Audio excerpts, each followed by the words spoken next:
Good evening, everyone in India, and of course, good afternoon for our friends in Europe. My name is Samir Hira. I am founder and CEO of Ardent Privacy, and really excited to see you on this very interesting and insightful LinkedIn Live with two data protection officers, Amit from Z Entertainment and Rahul from HDFC Bank. So we really look forward to the great conversation here. Uh, So what I will do is today's last LinkedIn Live, we had a perspective from Chief Information Security Officers, um, what their perspective from security standpoint, and we had Samir and Shiv Kumar from HDFC as well as Bombay Stock Exchange. Now we'll deep down a little bit further when it comes to the data protection and I found no like qualified or more than or rather the great candidates for that. One is HDFC Bank, of course, world's fourth largest bank and also the largest private sector bank in India. So Rahul is suddenly you can imagine challenge with so many privacy compliance and whole technology challenges. And Amit, the most popular, I would say, a network, entertainment network, ZTV. If you are, of course, aware that for international audience, and also one of the oldest, or rather the first network, and which actually exists in 165 countries with OTT and all kind of platforms. And I can't imagine must be billions of viewers. So my pleasure to introduce you. But rather than me doing the honor, I will ask Amit to introduce yourself first and tell us a little bit about what you do. So audience kind of get an idea and how we can learn from each other. And then I'll move to Rahul. Thank you, Samir. Thank you for giving me this opportunity to join you here and share my insights. I am Amit Kaushik. I am from the information security and the IT background. I Before joining Z, I have an experience of working with Indian Navy. I'm a veteran from Indian Navy. Worked there for almost 21 years. After that, I moved to my corporate world, and here I'm in the Z Entertainment and group of the companies, and I look after the information security, some aspects of the information security, and the privacy. I look after the complete DPO office of the Z Entertainment. So, as a for a privacy, I'm a practitioner, and I enjoy now dwelling more deeper into it. Once now we have our own Indian law as well. So that's a short introduction. Looking forward for good interaction with all the folks here. Rahul, over to you. Thanks, thanks, Amit, and thanks, Amit, to give us an opportunity to speak with a variety of folks across the geography on such an important topic, right? So, to give a background about myself, my name is Rahul Prasad, and I'm DPO at HDFC Bank, as Samir told, which is one of the which is fourth largest bank across the globe in terms of market capitalization and largest private sector bank in India. So, my day-to-day jobs again dwells around ensuring that my bank uh, remains compliant to whatever data privacy regulations laws we are subject to are there. So from the education point of view, I'm a law graduate. Then I have done my degree in masters in information security. So I call myself more of a techno legal guy who is a learner in in data privacy field. Yeah, so that is about myself.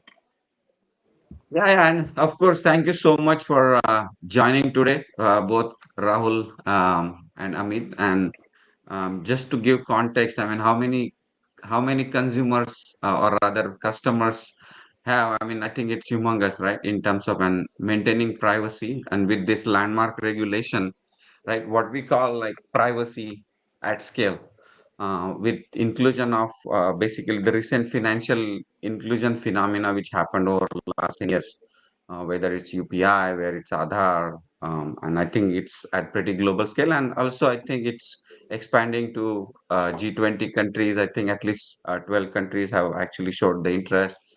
So a lot of data going, of course, out of India as these international transactions come. So pretty important. On the Z side, I think Z always had the customers worldwide, right? Whether it's Middle East, Europe, US, I mean, everywhere, wherever you have either Bollywood or all kind of regional content.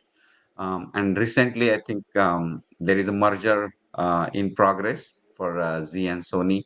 So those are like makes it a pretty big organization together, and we'll talk about it how those challenges come. So Rahul, I will basically start with very first question.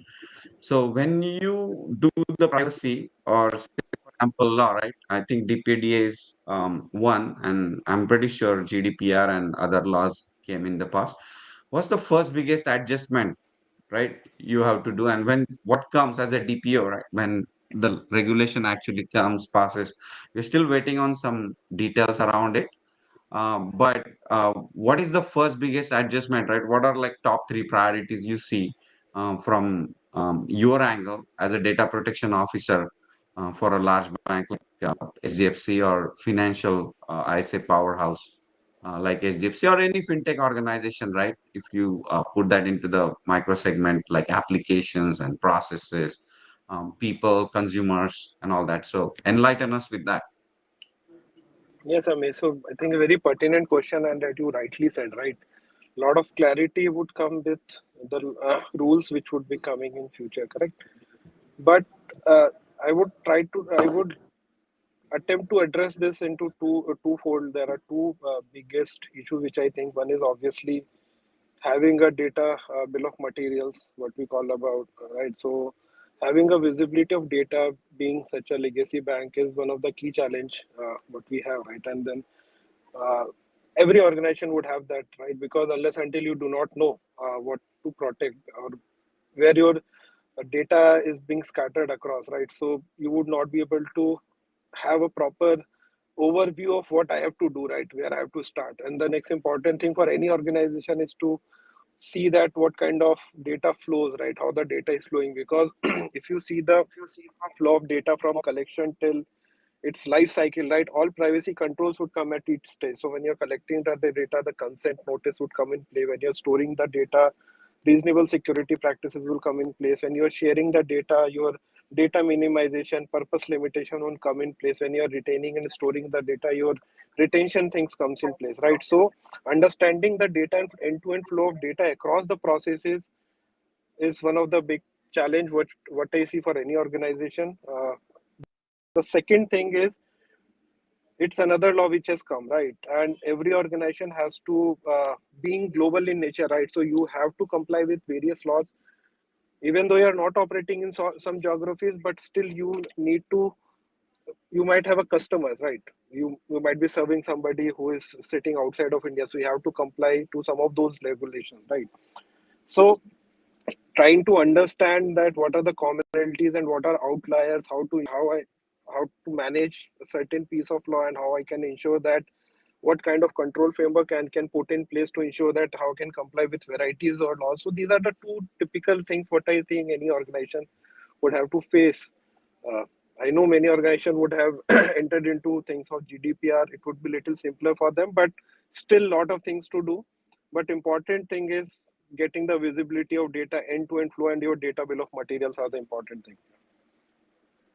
Yeah, yeah, thank you, Roland. I'm pretty sure, I mean, whether you are, every law has its own context. And of course, GDPR became a standard, and now I think DPDA is kind of a most practical law, right? What I'm hearing from the implementation standpoint. But I think they all bring unique challenges, right? Maybe depending on which geography you are in terms of the compliance. I think if you are in Europe, they're gonna be a little bit different. If you are handling them from India, they're gonna be different. If you are in US, uh, there are various gaps. But let's go to Amit, right? Before we dive more deep into that, Amit. So tell me, what is the biggest thing, right? Top kind of three things you would say, the biggest adjustment to your role, and of course, as an organization. when this, I think DPDA or these regulatory changes may not be very new to you, because I think there is a privacy lobbying passing in every country or every state here in the US every probably other 3 to 4 or 6 months. So give us some kind of insight into that, right? How are you taking all this new privacy regulation, and what's the adjustment you have to do from the entertainment network, where there is a lot of data collection, right? Because you are basically a B2C organization, I would say you both are, but of course, entertainment is even more consumed in terms of the data, right? You have to log in on whenever you watch, and especially all these online platforms. So give us some perspective there. Thanks. So, carrying forward from where Rahul just mentioned, and also as you mentioned, we are catering for globally the Indian diaspora mainly. And also within India, we have a large base of customer base. And once this bill and the act has come in now, we have to pivot. So, though we had a very strong privacy program running because we were catering for the Europe and the rest of the other geographies, but we need to pivot. And if you look at specifically for the, when I look at DPDPA, there are some nuances which are here, which are different. Though for the organizations who are, let's say, GDPR compliant, there are still some things which are different here. And as DPO in my role, I need to be aware of it, take that into cognizance. Few of them, as I look at it, is there's no separate class of data which has been defined in the DPDPA. And there is a concept of significant data fiduciary based on the volume and sensitivity. Now, that's not the case in the GDPR. There is a completely novel concept of consent manager. How that will shape up when the notification come in, and whether an enterprise like ours, big enterprises, will we have our own mechanism, or we will rely on something like that as a consent manager. I think there are various things which are playing on our mind right now, but few of these things, as I mentioned. Also, Samir, just to add, not only looking at it from my organization perspective, let's look at it for any other Indian organization, large organizations. Suddenly this act has come in. What they will do? So I divide my thoughts into two parts. A few organizations which are already compliant, they have a privacy program running. They have to now make some tinkering, as your title of this live is. They have to make some tinkering and make that program now also applicable to this law. So they have to start with, identifying, as Rahul said, where are they collecting the data, what are the legal grounds of processing, and whether they are SDF, they qualify as significant data fiduciary. We can make fair assumption that whether we will be qualifying as significant data fiduciary or not. So, start looking for the DPOs. And we, as you may have seen, there are already organizations which have started coming up with their advertisements for looking for DPOs. Once you are significant data fiduciary, you have to also go for, let's say, external audit. So probably you start planning your program, start defining your program, looking at these clauses, make those necessary changes, and start making a roadmap. Don't wait. My thought is, don't wait for any notifications. Start working in that direction. Second quick thing is, let's say for an organization who had nothing to do with the GDPR, they're starting afresh. For them, I think it's a journey, and they have to begin with the first principles. Start with the policies, procedures, 101 of the privacy. They have to begin. But again, as I'm saying, the journey has to be begun. We cannot wait, and the time has come. We cannot keep debating about whether the DPDPA Act is good enough or not. I like the 19-1, I like the previous one, or I like the GDPR. No more. It's an act now. We have to move on, take it in a right spirit. That's my two-bit about it.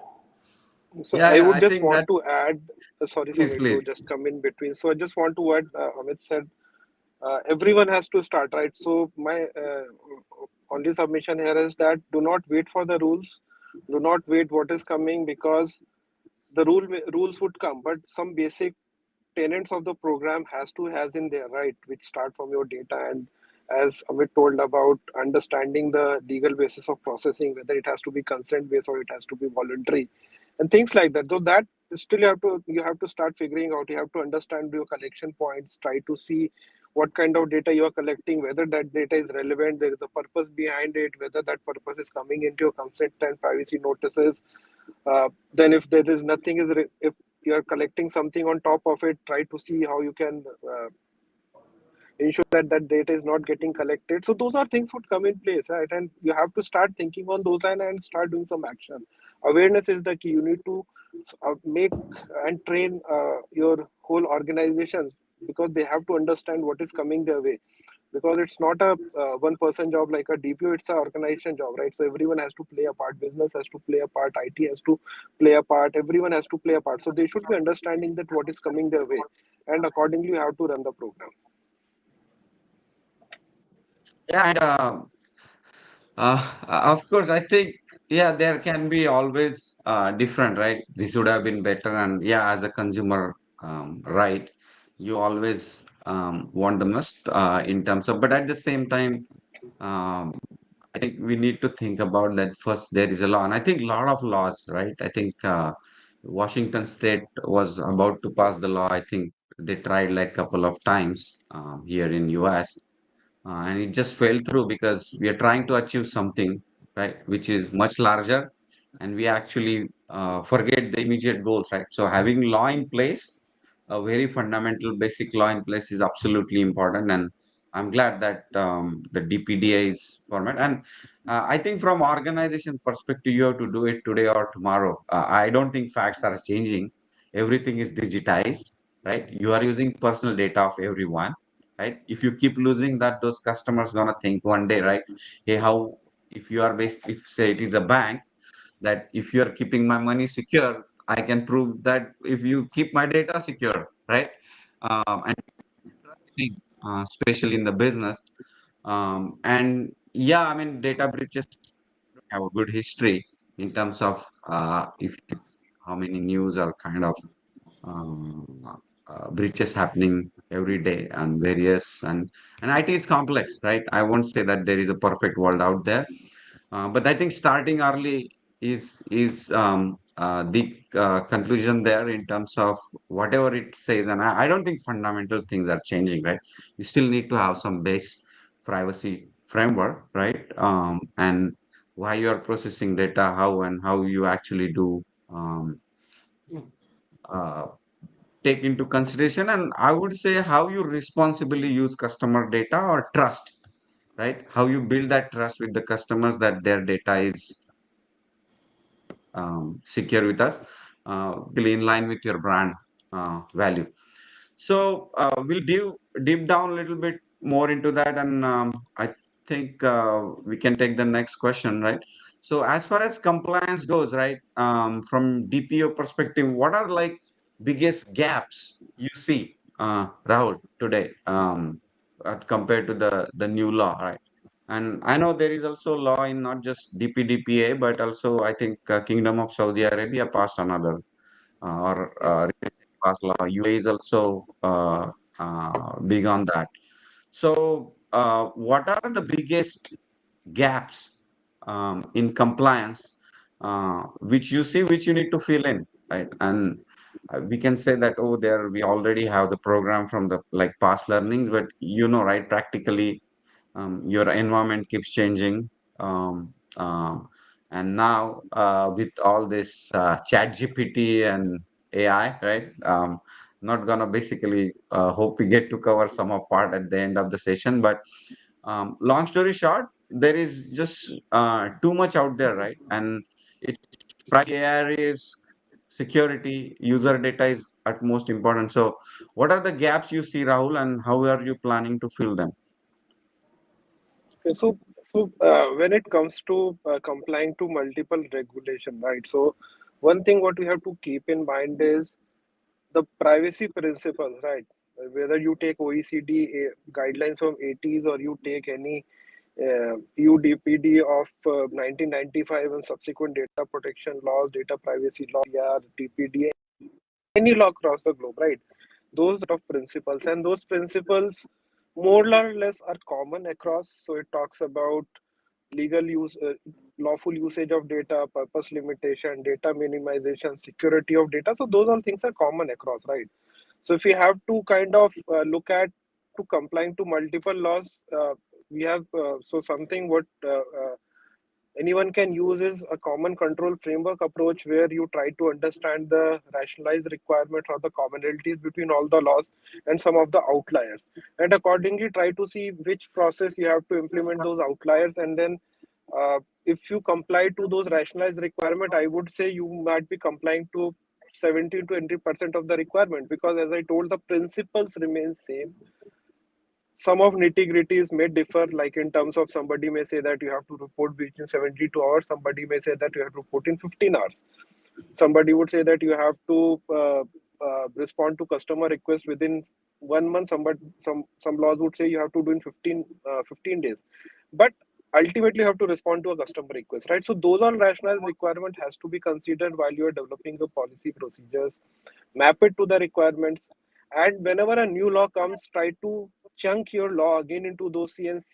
And once you have mapping of requirements against your controls or your policy, your design, you can easily see that, okay, my design is complying to this principle or these requirements, so I'm okay. These are the some of the outliers which I have to add. So right, so that common control framework approach is something what we can use in terms of compliance to ensure that we are complying to the laws and not spending time on each law individually. That is how I approach, and that is the biggest compliance gap, right? Because you may tend to miss some of the requirement in some of the laws.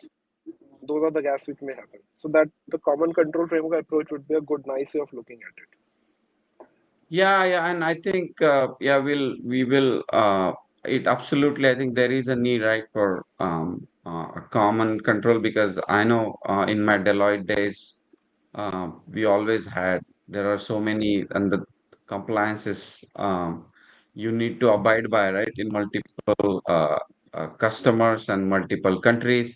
So yeah, so I think it's a fantastic idea to have, if you have some kind of common framework which you can go by, and then we can just map what are the gaps out there, and take it from there to simplify it.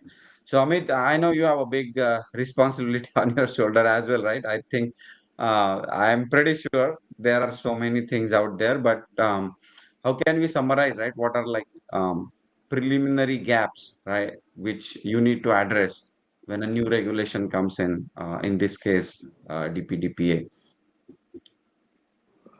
So, Samir, from my point of view, from the industry where I am and from where I look at it, so one is that obviously we need to comply to the privacy regulations, and as Rahul brought out very clearly, and that's what is happening in most of the privacy program. When you are having an international presence, you're trying to find what is that most universal thing which you can comply to, which is the most stricter one, and you try and comply to that so that you are able to show your compliances to the rest of the regulations.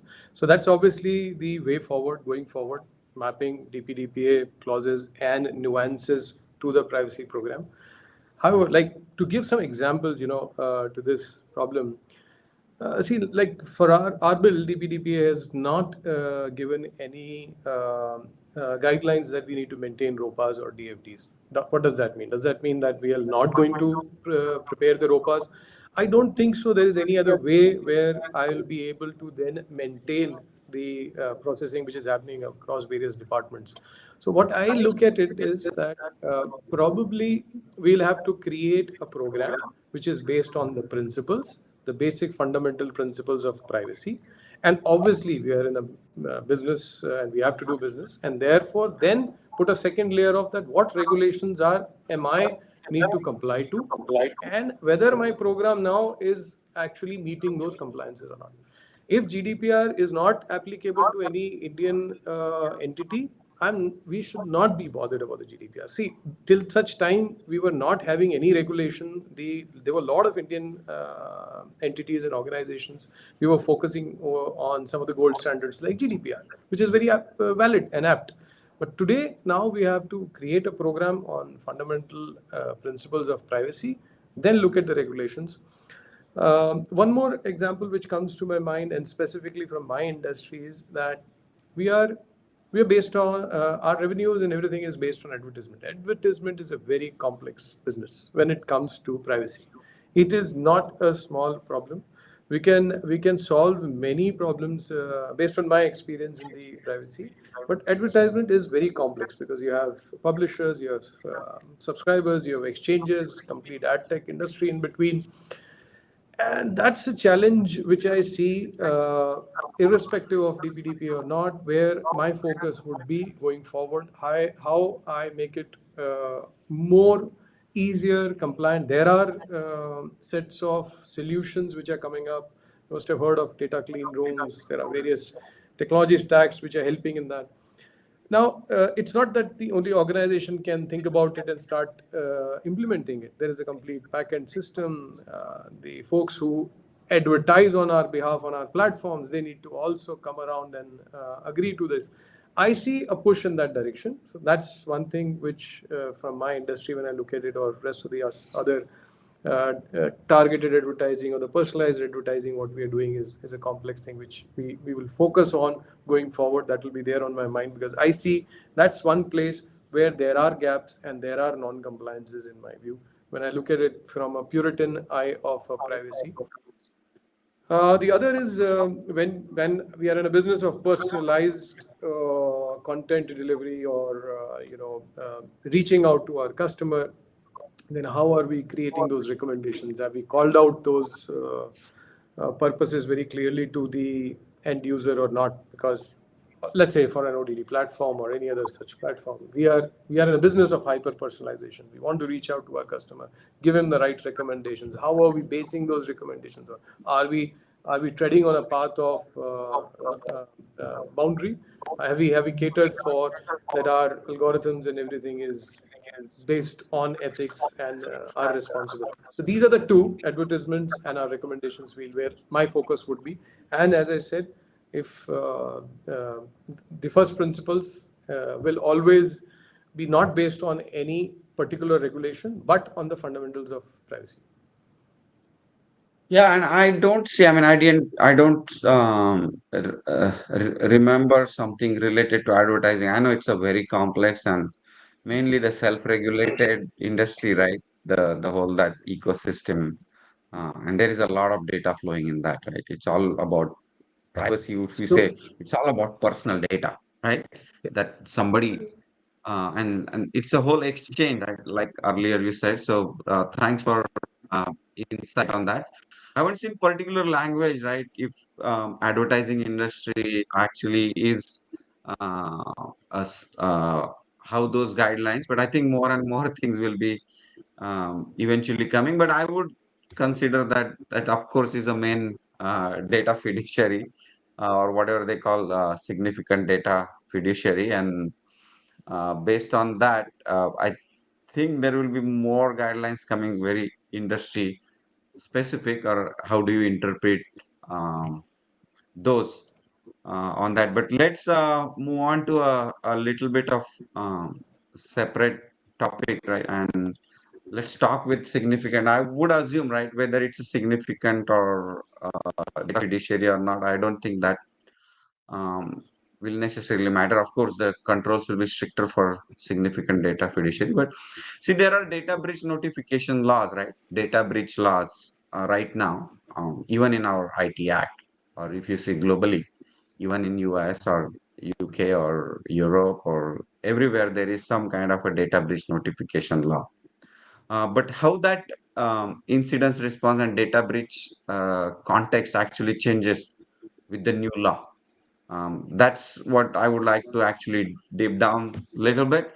Of course, there will be more clear responsibility than what it is today because lost its ton of things. But Rahul, you wanna comment on that? That how data breach, in terms of the data breach guidelines, right? What how organization need to respond in terms of if there is a data breach happens, what policies and procedures you have today, how they need to change, right? Whether it's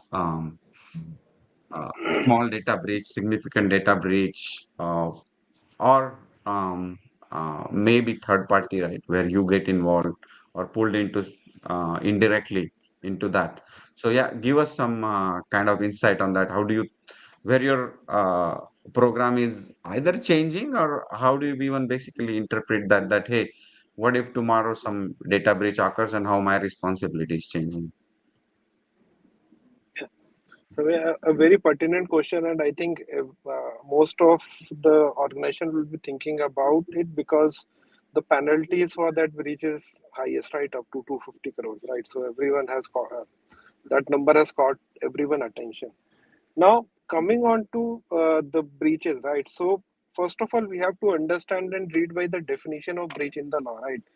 Which also includes some accidental breaches, right? So it's not just deliberate breaches, but an accidental breach. Be one of your employees in any organization can accidentally get something out which he might have done without any bad intention, but still it is out, and that will constitute a breach, right? So, so couple of things what everyone has to think is, first of all, as I told you earlier, as I started my discussion with the point on having the visibility of data, that is most important part. If you have to kind of take some reasonable step to ensure that you do not fall into wrong side of the law, visibility of data, data flows, who all have access to data, what kind of reports are being generated for those systems, that you need to have, right? Secondly is second is awareness, right? So your employees, as I told earlier in my earlier point as well, that making aware your employees about the gravity of and the seriousness of some accidental breach, right? That is very important. So as an organization, you should make your employees aware about what is coming through, what are the different components of breach, and also give them an opportunity or a centralized portal where they can report such breaches also, whether it is accidental breach or something, so that you know, hey, something wrong has happened, and then how to deal with that, right? So those all things has to keep in play, keep in mind when you are thinking about breaches, because the definition of breach is pretty much strict. And when they added the term accidental, then that becomes pretty serious, right? Because it is no more deliberate, it is accidental breach also, and somebody can leak out something without having any bad intention. So those are the key things what I feel we have to think when we are talking about the breach. Amit, I'll move on to you, right? So what do you think how the whole incident response and data breach areas are changing? More laws Yeah. coming and specifically in this particular aspect. So, Samir, how adding on to what Rahul said, I completely agree to what he just mentioned as well. Uh, how I look at the breaches and what I see as we will move forward and start implementing all the nuances within our organizations as well. One is obviously the awareness, as you mentioned. We need to have the folks aware of what are their responsibilities, and getting the privacy of the DPO's office aware of if something even accidental has happened like this. Our our workflows along with the security operation centers have to be very clearly defined and very, very well laid out. We cannot wait for a breach or an incident to happen and then realize what we need to do. We need to have all our templates, every workflow, everything to be ready and for execution at that point. However, I also see some find differences within our act.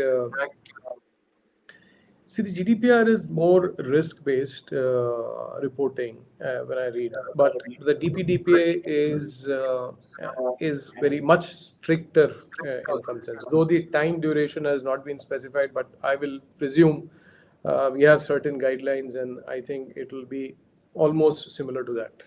So it will be even stricter when we look at it from a GDPR point.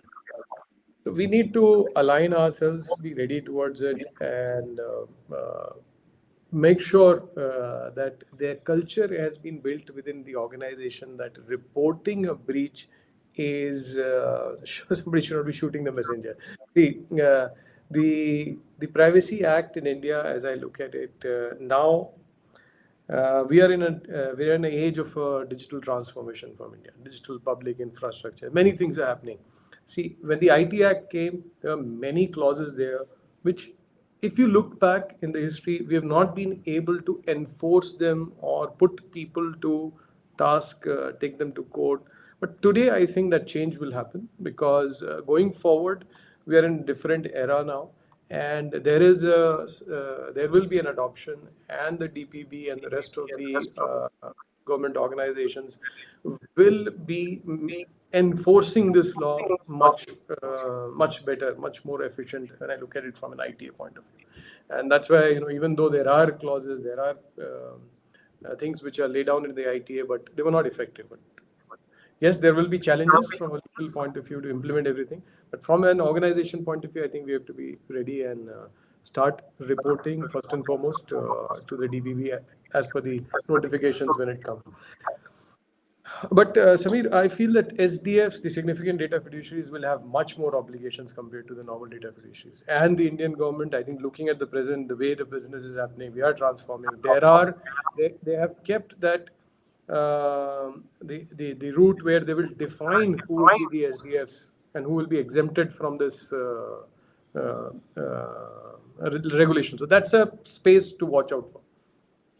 Yeah, that's an interesting thing, right? You will get a letter from DPB or Data Protection Board whether you are SDF or not. I think that's a big kind of thing, right? Dependency, how you present yourself, you are, and whether you are or not. But I think my thinking always is like, I think it's better to, whenever often happens in the audit, take the responsibility, right? If we own the responsibility and take care of it, I think it's simpler than basically just, hey, it's not applicable to me.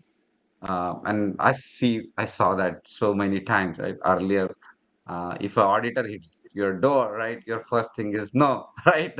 Or we comply 100%, right? Or whatever you will try to um, uh, prove, right? Overall, but I think auditors also understand, and it's the practical aspects are very important. I want to dive into this topic, and I think Rahul has a legal background, and you too, Amit, dealing with a lot of stuff, right? So, notice and consent, right, which is a very, very big part of this law, right? The consent management, consent part, and overall, the whole concept of consent managers. So, how you are actually interpreting that whole consent story there, that the new requirement, aggressive or heightened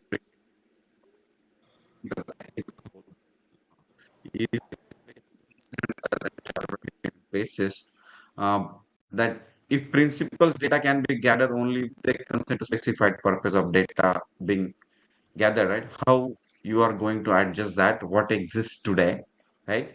Do we even basically worry about that today when we use somebody's data? And it is a big deal, right? User is and consumer is at the center of everything, the law, and overall. So yeah, go ahead, Rahul. Actually looking forward to hear from you on that topic. So, Samir, as you rightly said, right, though consent when the notice or something which are very so from there the law starts, right? And when we are talking about the privacy principle, the first principle is transparency and lawfulness of or lawful purpose of usage of data, right? So there the whole thing come about your notice and your consent. And as you rightly said, the law talks about the consent has to be very specific and to the point, to the purpose of it, right? But what I would suggest every organization is again what I spoken earlier, that you have to understand what all data you are collecting across the channels and what is the basis of processing those data, right? Because if you're giving a right to consent based processing, there had to be withdrawal of those consent, right? So can you afford it or not?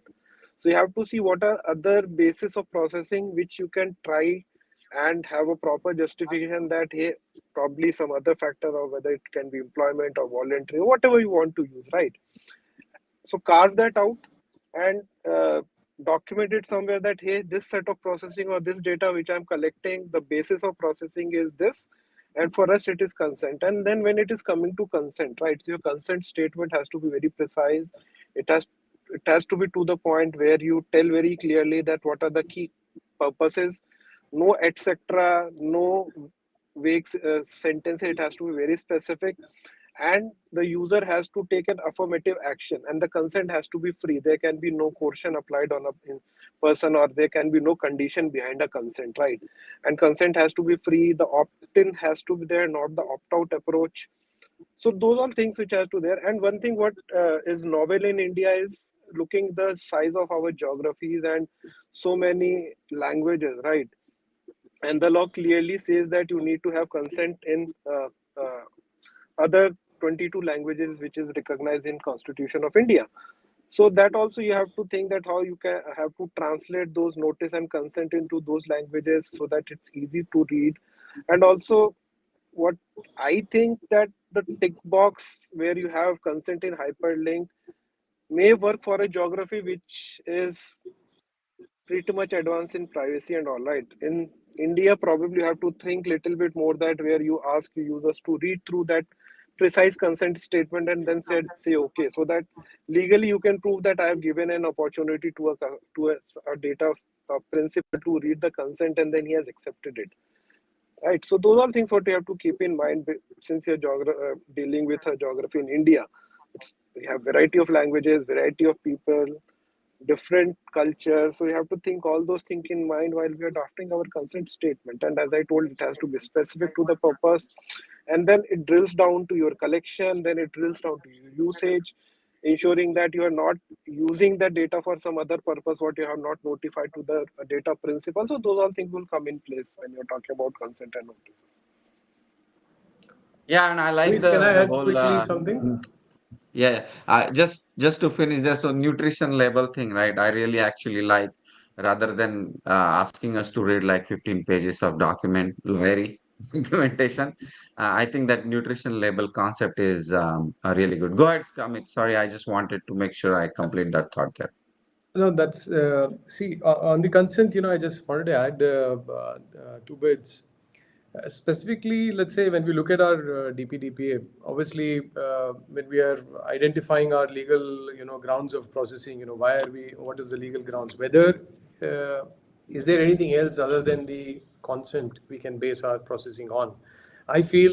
The DPOs as well as the privacy officers should also look at the other legitimate use, the way our act also defines, for a very simple reason that we always try and rely on consent. But managing the consent, providing the audit trail, having the withdrawal at the right time, it's not a very simple task when it will come to finally proving your part to any supervisory authority or DPB.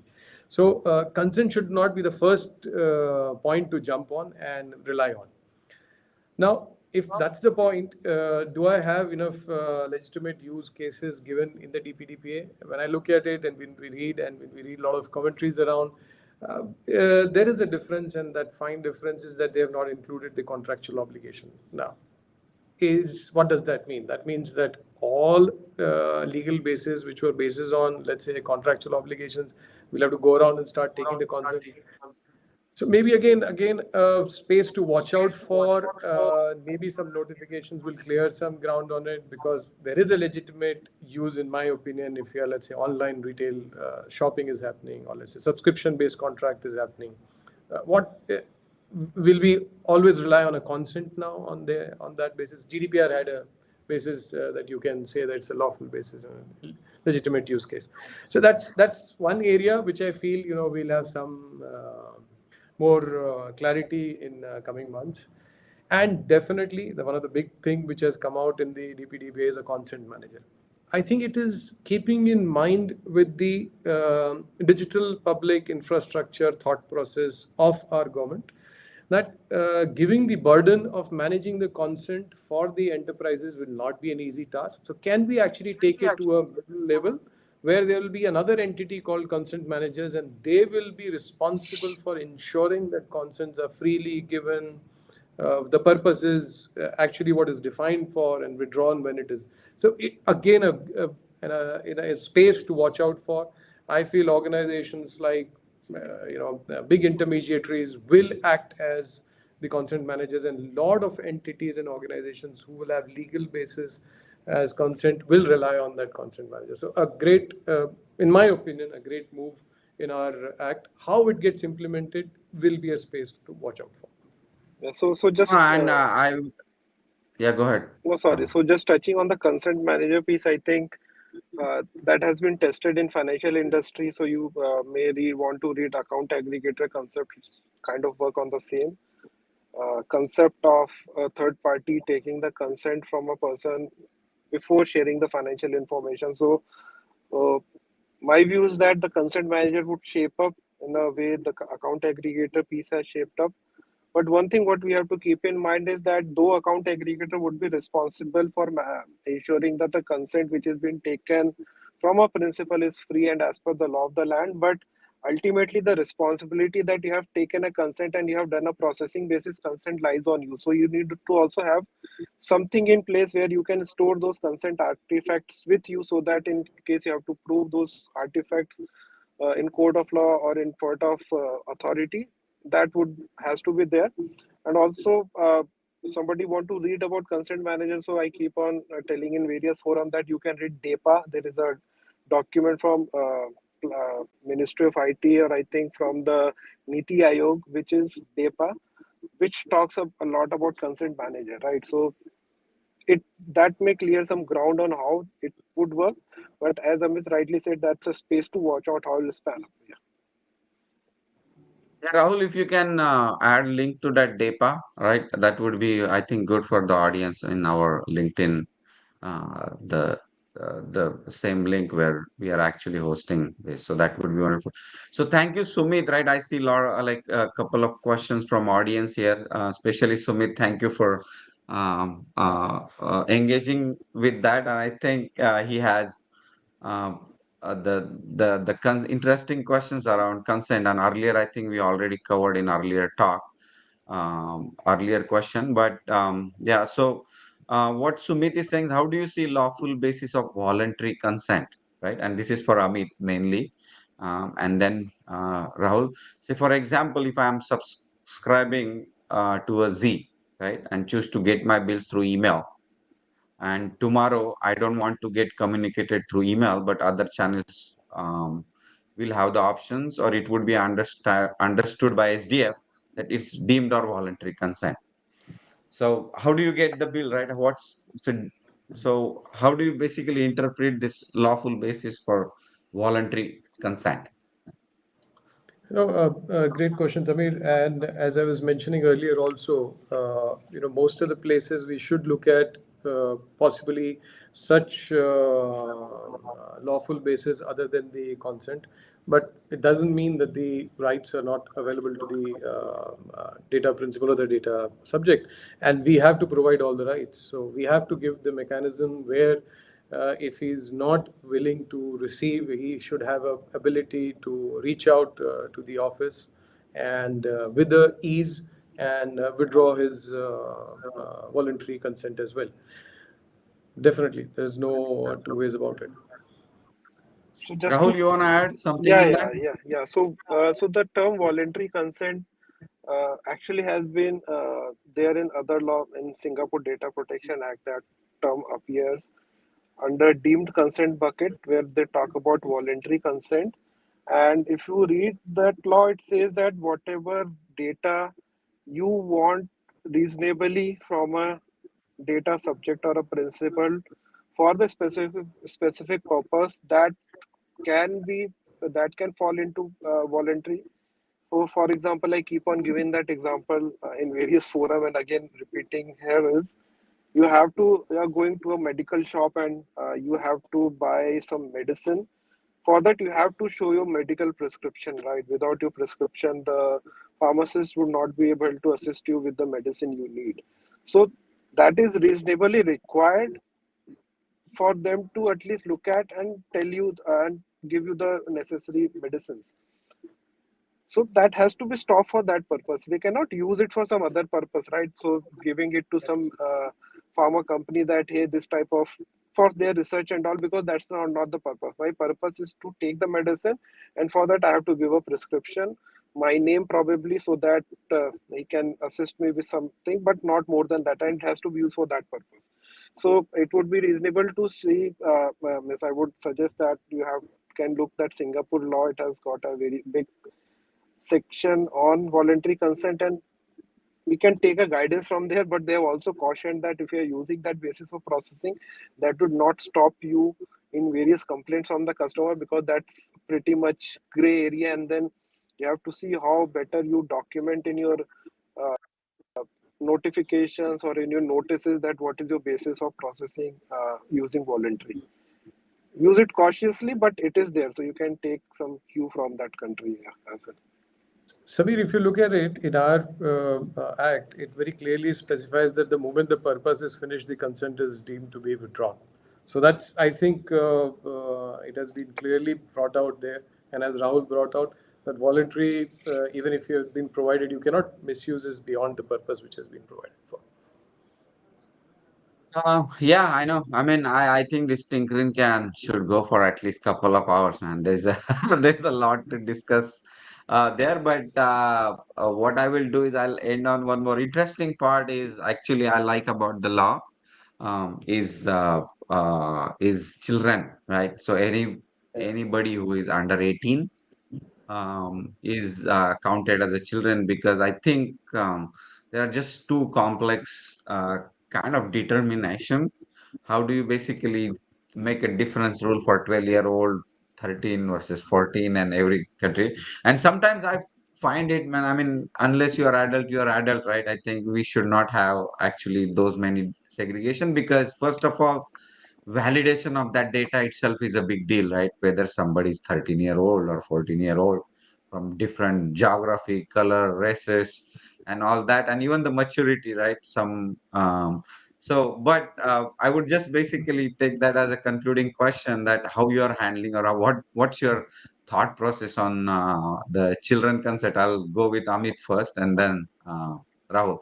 So the whole children concept, both in terms of the law and it's okay. I mean, I think the just as a concept, maybe how you're interpreting that for your Z purposes, that's another thing. But in general, what do you think about that? Because I really personally like that treating It's a kids, anything under 18, with some good kind of helping them, right? Because they don't even understand, I think, consent. If you see the kids on Instagram, including everybody's, I would say, I don't think they understand, right? It's just a peer pressure. Sometimes they try to put data and the whole concept, then we'll have to basically take classes of consent in the school. And there are, I think, right, even for like internet-based consent, right? When you say that my data, if I can access those platforms like YouTube and TikTok and Insta and all that. So what do you think? I mean, Samir, a great question and a great point. Children's personal data is definitely something which is we have to be very careful about. And how I look at it is from a privacy office, we have to ask 100 questions that why really first is 100 questions why really we need children personal data. Do we really need to collect it? And assuming, and I'm talking from right now, digressing quickly and shifting that for most of the purposes to in the industry where I am, until unless you are having a very different use case, you can create a platform which is child safe if that's the idea and that's the business use case with various other controls and technical means. And that's what most of the platforms are doing. They're not collecting the data of children because there is no purpose for collecting that data. The whole concept of verifying the consent from the parents is itself very complex problem statement. And if you are in an industry which is serving to the children, you have to have a solution around it, definitely. Now, in the Indian context, I feel again here, especially the edtech industry and the rest of the industry, which is actually serving it for to the children, they will have to rely on probably third-party consent managers who will really verify. There is a while I'm thinking this, but there is a small nuance in the act where it says that they can exempt few of the entities if the personal data or the processing is verifiably safe. Now, that's again a space to watch out for. Is it provided to cater for such entities, let's say educational institutions and some industries like this, where there is no way you don't put this burden onto the entities to reach out and collect the personal data and then start verifying it. Create a different mechanism and reduce the and exempt them from the exceptions. So again, a very very tough space. As I look at it from a privacy practitioner or a DPO, I will ask 100 times my organization, why do we need it? If we don't need it, I will not collect.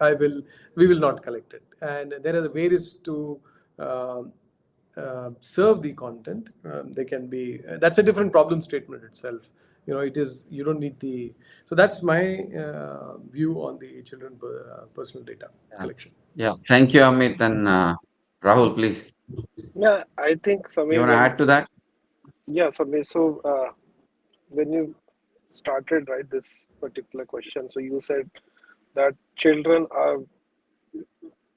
doesn't know, right, what is happening, right? So they may be giving data without knowing the purpose, that for what purpose that data can be used, right? And the law is pretty stringent on it, and I think it's a beautiful concept here, that the verifiable consent, which I agree with Amit, would be a challenging piece. But if any organization is for processing data, maybe an edtech company, so they have to ensure that what Amit told about a child safe type of platform, they should not be doing, as per the law, they should not be doing any behavioral monitoring of a child, not be doing any targeting advertisement to the child.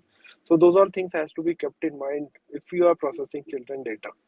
So that's there. So you have to think on those lines, and verifiable consent is a big challenge, but let's see how that can be handled. But I know in US, COPA was there from very long time, which talks about consent of a guardian for somebody who is less than 13 years of age and things like that. But how it will span in India, we have to see. But yeah, I agree with Amit And that you there have to are think. Yeah, yeah, there are I agree with technologies Amit that you coming, right? have to How do kind you? of think of. Yeah. Yeah, yeah, Yeah. yeah. How do you verify the children from the face? So there are like faster thing, but again, they need to collect personal data in order to do that. So it's a kind of little bit complex game. But thank you so much, both Amit and Rahul. I'm sure I think we can talk about this. I mean, it's such a big undertaking, but very positive improvement, right? If we all have right to our own data, and particularly I know we all are passionate about it. Any concluding thoughts, Rahul or Amit, quickly? We are almost at the end of the hour, but we'll start with Amit and then Rahul. Uh, First and foremost, again, thanks, Samir. Thanks, Rahul, for such great thoughts. Samir, we can go on. There is a lot in the privacy field, and but we have not touched upon one of the important aspects. Data principal rights, and what about right to nomination? What's going to happen? How are we going to handle that? So my thoughts are that we the space is evolving now, and we as practitioners have to make it simpler for our organizations. It's a great burden, or I would say responsibility on us, as mentioned here.